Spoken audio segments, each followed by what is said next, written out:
तो जनाब बात कर रहे हैं 1974 की। इस साल एक फिल्म रिलीज हुई थी, फिल्म का नाम था हाथ की सफाई। इस फिल्म को डायरेक्ट किया था प्रकाश मेहरा ने और प्रोड्यूस किया था नडियाडवाला साहब। स्टारिंग रणधीर कपूर, हेमा मालिनी, सिमी गरेवाल, रंजीत और बिल्कुल विनोद खन्ना जी। विनोद खन्ना साहब जब 14 साल के थे तब उन्होंने मुगले आजम देखी और देखने के बाद आंखों में हीरो बनने के सपने पलने लगे और बढ़ने लगे। पिताजी बिजनेसमैन थे और जाहिर है कि चाहते थे कि बेटा बिजनेस में जाए, मगर ये हीरो बनने का जो सपना था, हीरो बनने की जो ललक थी, ये कम नहीं हो रही थी। जब भी कभी फिल्म में जाने की या फिल्म का कोई भी जिक्र करते तो बाबूजी, ये पिताजी, डैडी हमेशा डांटते और कहते पढ़ाई के बाद तुम्हें मेरा बिजनेस संभालना है, फिल्म विल के चक्कर में बिल्कुल नहीं पड़ना है। ये ज़माना बिल्कुल अलग था। अभी तो हमारे पेरेंट्स बहुत टेलीविज़न और फिल्म की वजह से बहुत एनकरेज करने लगे हैं बच्चों को, लेकिन एक ज़माने में भारत में नहीं चाहते थे, मिरासी के नाम से बोलते थे। तो एक दिन विनोद खन्ना साहब ने हिम्मत जुटा के पूरी इंटेंसिटी के साथ बोल ही दिया कि डैडी मुझे तो फिल्म में जाना है। पिता ने मना किया, गर्मा गर्मी हो गई, बहस इतनी आगे बढ़ गई कि विनोद खन्ना के पिता का गुस्सा 7वें आसमान पर पहुंच गया और उन्होंने निकाली बंदूक और विनोद खन्ना के सीने पे तान दी।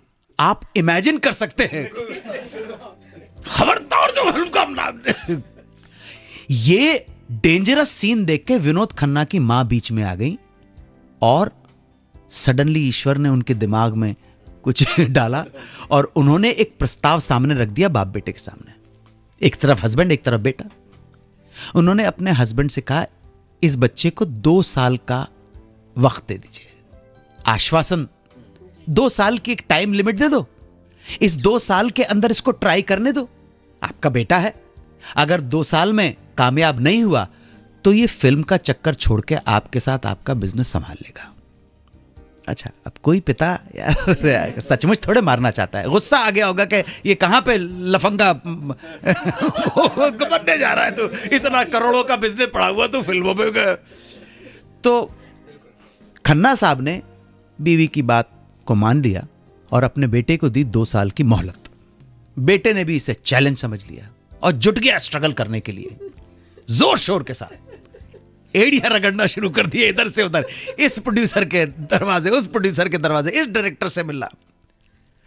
और बहुत कोशिशों के बाद इस नौजवान विनोद खन्ना को सुनील दत्त की फिल्म में ब्रेक मिल गया, जिस फिल्म में सुनील दत्त अपने छोटे भाई सोमदत्त को लॉन्च कर रहे थे। फिल्म का नाम था मन का मीत और इसी में लीना चंदावरकर भी थी। और यहीं से विनोद खन्ना का करियर शुरू हुआ और जमे रहे दृढ़ निश्चय और अटल इरादों के साथ 1968 में स्टारडम मिलना शुरू हुआ।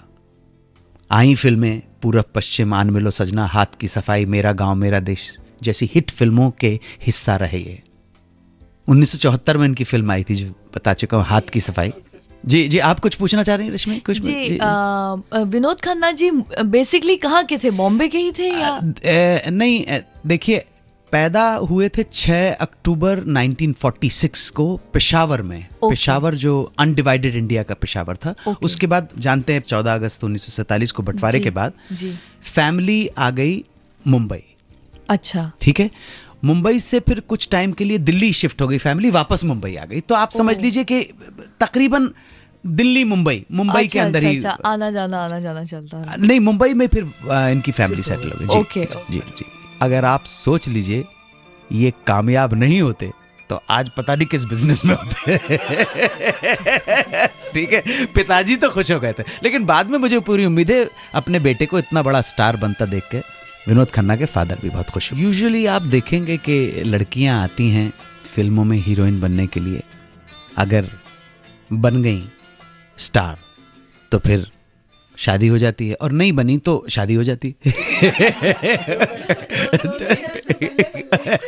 जी जी जी। लेकिन मेरा कहने का मतलब है कि फिल्मों में जब आती हैं तो वो फिल्मों में आने के बाद हीरोइन बनने के बाद शादी करती हैं। लेकिन हम चर्चा करेंगे ऐसी हीरोइन की जो शादी करके फिल्मों में आई थी। बताता हूं थोड़ी देर में। 92.7 बिग FM पर सुनते रहिए सुहाना सफर विद अनु कपूर।